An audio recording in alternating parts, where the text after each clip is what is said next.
Assalamualaikum warahmatullahi wabarakatuh. Bersama saya Fahrina dan teman saya Angelika, mahasiswa dari UNU Blitar, Prodi PGSD kelas B20. Pada podcast kali ini kita akan belajar bersama mengenai pendekatan dalam manajemen kelas. Oke, sebelumnya gimana Mbak Angelika kabarnya hari ini? alhamdulillah baik, walaupun agak sedikit flu ya Mbak. Mungkin karena perubahan musim jadi agak kurang fit. Ya. Untuk teman-teman, pada saat musim pancaroba seperti ini, kita harus pintar-pintar menjaga kesehatan kita agar tidak mudah sakit. Seperti banyak minum air putih, minum vitamin, dan banyak beristirahat. Ya, gimana nih Mbak pada podcast kali ini? Apa sih yang mau kita obrolin? Oke, pada podcast kali ini kita akan membahas dua hal, yaitu pengaruh manajemen kelas dalam pendekatan manajemen kelas yang efektif dan menangani perilaku menyimpang dengan pendekatan manajemen. Untuk yang pertama, saya belum tahu nih Mbak Angelika, manajemen kelas itu seperti apa sih? Ya Mbak Farina, saya mengambil kutipan dari Ari Kunto 1992. Manajemen kelas adalah suatu usaha yang dilakukan oleh penanggung jawab kegiatan belajar mengajar atau yang membantu dengan maksud agar dicapainya kondisi yang optimal sehingga dapat terlaksana kegiatan belajar seperti yang diharapkan. Jadi manajemen kelas itu gimana sih kita mengelola kelas dalam suatu proses pembelajaran, mulai dari gurunya, terus kemudian penataan mungkin bangku di kelasnya, juga pembelajarannya, seperti itu Mbak. Oh, seperti itu. Iya. Pastinya ada pengaruhnya ya Mbak. Bagaimana sih pengaruh manajemen kelas dalam pendekatan manajemen kelas yang efektif itu? Ya, dia ada kata efektifnya. Berarti manajemen kelas yang sudah terlaksana secara efektif itu pengaruhnya apa gitu ya Mbak? Tentu saja berpengaruh positif dalam kegiatan pembelajaran. Contohnya dapat meningkatkan motivasi belajar siswa, partisipasi siswa, kedisiplinan siswa, juga produktivitas dan efisien dalam pembelajaran. Jadi apabila suatu manajemen ini tertata dengan baik, tentu saja proses pembelajaran juga sangat mudah mencapai tujuan yang diharapkan. Seumpama guru, tujuannya untuk siswa dapat mengetahui materi ini. Jika pengelolaannya baik, tertata, metodenya juga sesuai, maka tujuannya juga dapat terlaksana dengan mudah. Begitu Mbak. Akan tetapi tidak luput dengan kendalanya. Biasanya kendalanya itu perilaku menyimpang dari siswanya, dari siswa tersendiri. Kemudian ada juga beberapa kendala yang dialami oleh pengajar atau pendidik dalam manajemen kelas ini.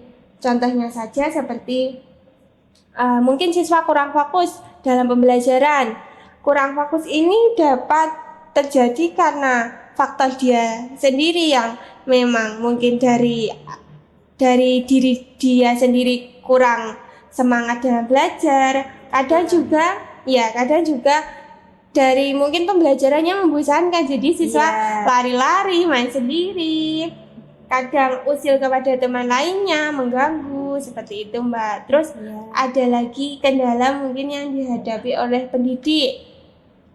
Biasanya para pendidik yang masih baru dalam mengajar itu kesulitan gimana sih mengelola kelas dengan baik itu, yang siswanya bandel, kadang ada siswa yang pendiam juga, kan karakteristik siswa itu beda-beda. Iya, jadi manajemen penanganannya pun juga beda-beda. Mungkin dari Mbak Farina ada solusi dari penanganan kendala tadi? Oke, di sini ada beberapa cara menangani kendalanya tadi. Yang pertama yaitu tetap tenang. Jadi guru itu harus tetap tenang pada saat kelas itu tidak kondusif agar kelas tetap berjalan dengan baik dan siswanya juga akan menuruti perintahnya guru. Lalu juga ada guru harus membuat peraturan yang jelas. Kenapa? Karena aturan ini akan mendisiplinkan siswa tadi. Oke, selanjutnya memberikan konsekuensi. Jika guru memberikan peraturan, maka guru juga harus memberikan konsekuensi. Misalnya, jika guru memberikan peraturan tidak boleh ramai di kelas saat guru sedang menerangkan, maka konsekuensinya guru juga harus memberikan peringatan mungkin atau teguran untuk siswa yang ramai di kelas, seperti itu. Lalu guru juga harus memberikan penguatan yang positif. Misalnya seperti guru memberikan pujian atau memberikan penghargaan kepada siswa yang telah melakukan hal yang positif. Lalu guru juga harus melibatkan orang tua. Perannya di sini orang tua itu membantu guru untuk mendisiplinkan perilaku yang menyimpang tadi. Jadi saling bekerja sama Ya, dari bekerja sama antara guru dan orang tua. Lalu guru harus mempertimbangkan kebutuhan siswa. Ada kalanya siswa yang berperilaku menyimpang itu juga memiliki kebutuhan khusus, seperti itu Mbak Angel. Jadi kayak anak berkebutuhan khusus yang disekolahkan di sekolah biasa gitu ya, Mbak. ya. Biasanya disebut dengan Pendidikan inklusi. Oke. Dan yang terakhir itu guru harus tetap konsisten. Jadi konsisten dalam hal manajemen kelasnya tadi. Jika guru tidak konsisten, maka guru tadi akan kebingungan dan itu akan merusak otoritas guru. Begitu Mbak Angel. Iya. Kemudian yang dari itu tadi Mbak, guru mungkin kendalanya kurang menguasai pengelolaan kelas ataupun materinya juga kurang mumpuni. Itu biasanya penanganannya gimana sih Mbak? Oke, untuk gurunya sendiri itu harus lebih mempersiapkan apa saja yang akan diberikan kepada siswanya, entah itu dari sisi materinya atau metode pembelajarannya seperti apa yang baik untuk kelas yang dimasuki guru tadi.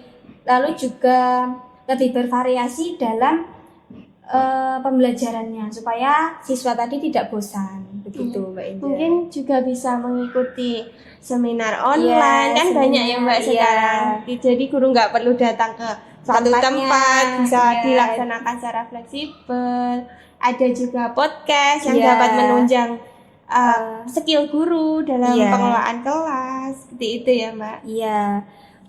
Oh iya Mbak Angel, saya dengar Mbak Angel pernah mengikuti program Kampus Mengajar. Bagaimana sih manajemen kelasnya di sekolahnya yang Mbak Angel dulu pernah mengikuti itu?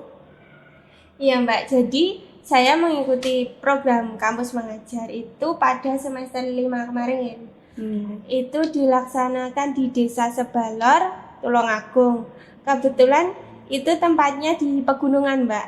Jadi lokasi tersebut juga mempengaruhi manajemen pengelolaan kelasnya juga. Kayak contohnya kalau di SD biasa seperti ini kan masuknya jam 7 ya Mbak. Iya. Kalau di sana itu kalau tidak hujan terang itu jam sekitar 7:30 masih masuk. Nanti kalau hujan molor lagi. Itu karena gurunya kan kebanyakan rumahnya di bawah, yang siswanya di atas di pegunungan itu. Jadi gurunya mungkin nunggu agak siang, agak ramai banyak orang berlalu lalang di situ. Karena kalau pagi-pagi juga agak serem sih Mbak. Terus untuk manajemen kelasnya menurut saya masih kurang.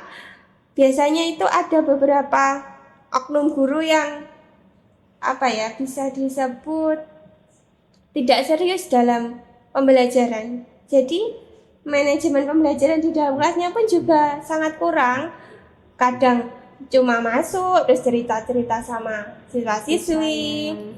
Ya siswanya senang-senang aja, tapi kan nanti di akhir Pembelajarannya ya, kadang materinya yang belum didapatkan. iya nggak dapat apa-apa siswanya.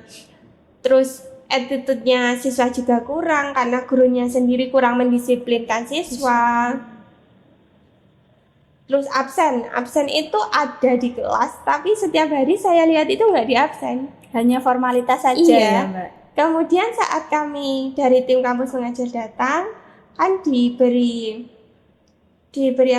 kelas, suruh mengajar di kelas itu siswanya malah senang karena dapat mata pelajaran. Terus Iya. mungkin mereka juga merasa oh ada peraturan, jadi kalau di kelas itu gini mereka merasa senang malah itu Iya. Mbak, nggak kayak dibiarkan main-main aja, itu enggak.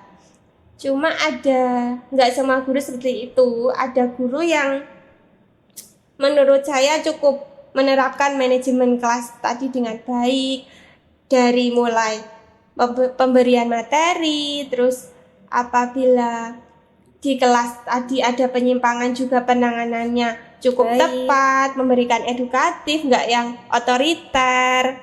Kadang itu ya Mbak, kalau ada siswa yang terlambat biasanya suruh menghafal surat apa gitu, kalau nggak merangkum materi apa hari itu gitu Mbak. Oh, jadi di sana sudah tidak digunakan ya, Mbak, pendisiplinan otoriter tadi? Iya, mungkin sudah ditinggalkan. Oke. Iya. Eh, Kesimpulan dari podcast ini tadi ada 2 poin ya Mbak. iya. Yang pertama, pengaruh manajemen kelas dalam pendekatan manajemen kelas yang efektif yang sudah saya jelaskan tadi, seperti meningkatkan motivasi, partisipasi, kedisiplinan, dan juga hubungan antara siswa dan guru. Kemudian yang poin kedua, Yaitu dalam menangani perilaku menyimpang dengan pendekatan manajemen, yaitu ada tetap tenang, buat aturan yang jelas, memberikan konsekuensi juga yang jelas, melibatkan orang tua, mempertimbangkan kebutuhan siswa, dan tetap konsisten. ya Itu tadi pembicaraan kita hari ini. mengenai manajemen kelas. Semoga bermanfaat bagi teman-teman yang melihatnya. Apabila ada salah kata dari kami atau materi yang kurang tepat, mohon diberi kritik dan sarannya. Terima kasih.